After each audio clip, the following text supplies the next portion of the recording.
Welcome to the deep dive. Today we're doing something pretty ambitious, I think. We're exploring theory that you really feel. Definitely. It's this intersection, isn't it? Quantum physics, specifically Karen Barad's agential realism, alongside autistic ways of knowing, and also Gestalt language processing, GLP. Exactly. And our source material here is just incredibly rich, personal, dense. Our goal really is to try and find what you might call a new grammar of perception. Moving away from that old idea of communication as just sending a package of information. Right. Treating it more like a shared environment, an ecosystem. And the source kicks off with this really striking sensory detail. The author talks about the city. Oh yeah, the hum. The hum. Not an image, not quite a memory, but this vibration, a frequency beneath thought. And what they used to label memory or sensory input started feeling like a reply. And right there, that flips the whole script on perception, doesn't it? If the city's presence, its smell, its light, its kind of pulse feels like it's talking back. I mean, you're not just a passive receiver. Not at all. You're in it. You're actively participating in creating that reality. That's pure Barad. The world isn't just out there waiting for us to look at it. It actually, as Barad says, folds through us. That's such a different way of thinking. We usually imagine this fixed self looking at a separate world.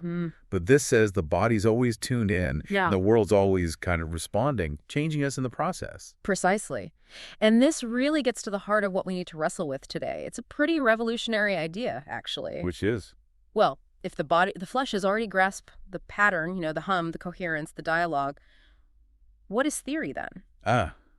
It's just the mind catching up. Kind of. It's the mind's delayed translation, putting words to what the body already knew. Okay, that's a big claim. Let's start unpacking that. How does this bodily knowing actually happen? The first framework is interaction, right? Yes, intra-action. And the source uses that great example of the Tenderloin. Right. This neighborhood described as like chaotic, but also deeply coherent. People seemed really aware of each other. But the coherence wasn't about neatness or rules. It was more like a field of shared awareness. The smells, the neon signs, how fast people moved, the body language, it all contributed, meaning wasn't sent or received, it just arose, co-arose. I love that detail about the distance people kept.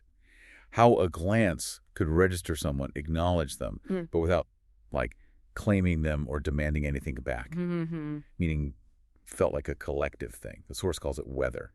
You just felt the shift in the atmosphere. You didn't need it spelled out. And that connects directly to Barad's concept of interaction. It's radical because it says the entities you, the street, the neon sign, they don't exist before they relate. They actually emerge through that relating. Okay, hang on. So interaction is like two separate things bumping into each other. Right. Pre-existing things. But interaction is when they eat. And both are actually changed by the meeting. They reconfigure each other. Exactly. The you that walked into the Tenderloin wasn't quite the same you that left. The encounter itself reshaped you, and you reshaped the encounter. The world isn't just a stage. It's a collaborator. A co-agent, yeah. That music, that light, that feeling of awareness, it's all part of creating the meaning with you. And this lines up beautifully with Gestalt language processing. Okay. GLP as the linguistic version of this. Because the typical analytic mind, it sees words, breaks them down, builds meaning step by step. Sequential assembly. But the Gestalt mind, as described here, works differently. It grabs the whole thing first, the feeling, the sensory input, the atmosphere, the resonance. The totality. Yes. So comprehension isn't assembled piece by piece. It emerges from that whole picture. The autistic processor, in this view, isn't decoding word by word. It's reading the resonance like text, the atmosphere like syntax. It's listening for the hum under the words. The whole feeling of the situation has to click before the individual words really land intellectually. That sense of knowing before you fully understand. That's Gestalt Intra-action, beautifully put. Okay, so interaction explains, meaning emerging in this shared field. But what about when that field gets really dense, like overwhelming, moving from the street into, say, a packed club? That seems like a different beast. It is. And that brings us to the next key idea, diffractive knowing. The source shifts the scene really effectively here. The club wasn't about individuals showing off. It was about the collective pulse. Bodies moving together, but not quite in unison. More like in dialogue, kind of sensory choreography. Exactly. And communication, even something as crucial as consent, wasn't described as following spoken rules. It was felt like a shift in air pressure, a A mutual adjustment. That's wild. It really is. And this is where Barad's concept of diffraction becomes so useful. We usually think in terms of reflection, finding sameness, mirroring. Seeing ourselves in the world. Right. But diffraction is the opposite. It's about tracing the effects of difference. Think about waves, light waves, sound waves. When they overlap, they interfere with each other, creating new complex patterns. An interference pattern. That's the key. That's the key. The club crowd was an interference pattern. All those overlapping signals, sound, scent, bodies moving, the beat each wave changing the others.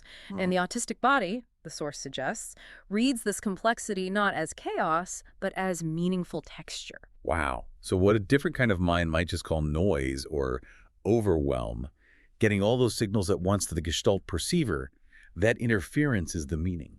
That's the insight. Understanding isn't a single clear reflection, it's a ripple effect. It arises precisely in that complex overlap. If you try to pull the threads apart and analyze them one by one, you actually lose the meaning. You have to feel the whole pattern. You have to feel the pattern.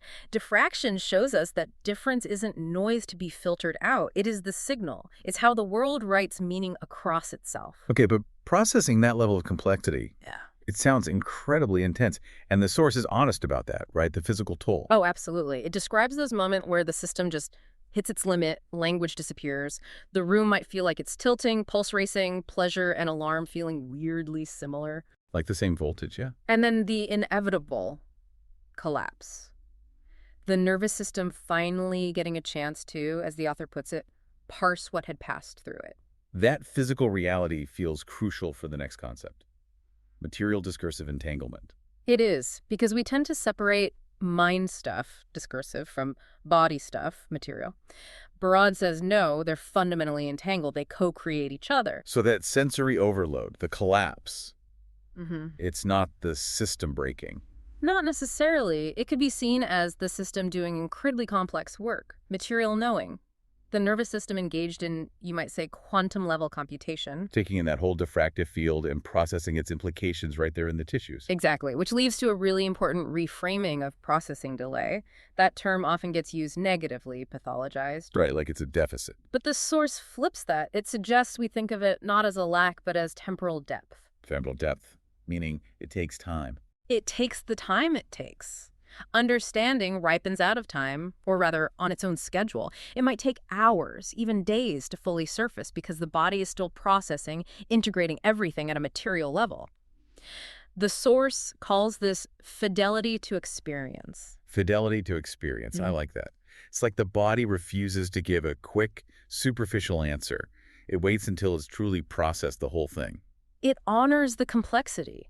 Even if the social world is tapping its foot, demanding an instant response, the source isn't saying this delay is always convenient socially. No, clearly not. But that it's accurate to the experience. The understanding that eventually emerges is deeper, more integrated because of that time. So that classic moment many people have, you're doing dishes days later, and suddenly the meaning of a past conversation just clicks into place. The washing dishes moment. That's not random. It's the completion of the process. It's the wave finally settling into a coherent pattern. It's knowing that moves through resonance, not just linear sequence. And this brings us to a kind of synthesis term the source suggests, Gestalt Intra-action. Gestalt Intra-action. Okay. Name me that phenomenon where understanding emerges from the relationship, the whole field, arriving on its own time. Exactly. The diffractive schedule, you could say. This moves us straight into ethics, doesn't it? Yeah. If we're all entangled like this, constantly affecting each other, the way we think about responsibility has to change. It absolutely does. And the source brings this home with that intense example of the club spaces again. Consent wasn't a checklist. It was weather. Boundaries maintained through attunement. That's pure Barad, her ethics of entanglement. Responsibility doesn't come from maintaining distance and objectivity. It arises from the relationship because you're always already inside the event, shaping it and being shaped by it. So ethics isn't about choosing from outside. It's about acknowledging your part within the entanglement. Acknowledging the constitutive nature of the relation, you had to listen to the silence, the pauses, the slight shifts in posture. A nod could carry huge weight. That deep listening, that attunement, was the ethical practice. But you can see the problem, right? How do you translate consent as weather into a legal framework or institutional policy that demands clear, binary, yes-no answers? Yeah, it seems almost impossible for our current systems. They're built on separateness and rules. not entanglement and attunement. Exactly. The source uses the education example to show this tension. In the classroom described, safety wasn't just rules on the wall, it was the presence of relationship. The teacher meeting the student's silence, or maybe they're scripting, not with correction, but with synchrony, co-regulation. Yes.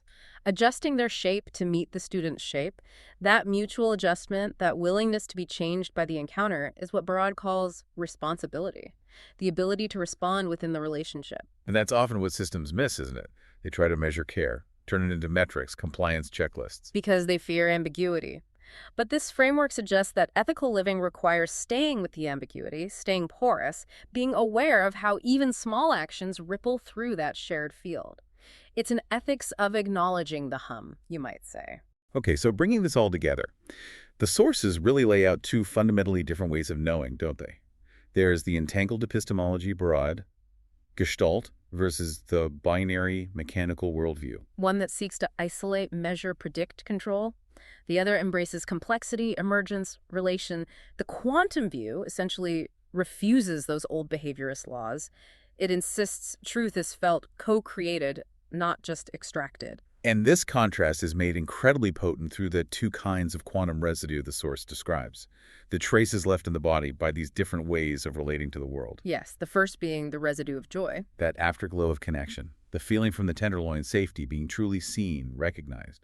That feeling binds across time, strengthens you. It's described as a living archive of coherence. Beautiful. But then there's the other side, the residue of terror. Yeah. This part is heavy. It's linked to the experience of behaviorism, specifically ABA, VB, applied behavior analysis, verbal behavior, the cold, bright rooms. Where the self is defined externally, by metrics, by compliance. Conditional affection, where being seen felt like a trap, not a connection. There's no room for entanglement there. None. It's the opposite. It forces the self into being just a particle, measured, corrected, broken down. It's a denial of the wave state, of the inherent wholeness, and the residue that leaves is deep, existential. Feeling like you're incomplete until fixed by the outside. It's stark. Living with both residues. That's the tension of being pulled between these two worlds. One tries to police the interference pattern, while the other sees the interference pattern, the autistic body-mind, in this framework as inherently alive, entangled, radiant, and whole. Comprehension isn't about conquering information, it's about companionship with it. So for you listening, this deep dive really offers a profound shift in perspective. If you find yourself feeling overwhelmed sometimes, or if you notice what feels like a lag in your understanding. Maybe it's not a flaw. Maybe it's not a flaw at all. Maybe you're experiencing fidelity to experience, your body doing its deep, thorough work, waiting for all those waves, the hum, the feeling, the context, to settle into coherence before the answer arrives. And maybe the provocative thought to leave you with is this. If understanding truly is a ripple, an interference pattern, not just a clear reflection, what communication are you currently dismissing? What signals may be dismissed as lag or noise or just background static might actually be the world writing complex meaning across itself? What conversations are happening just below the surface of the words at the level of frequency that you might be missing?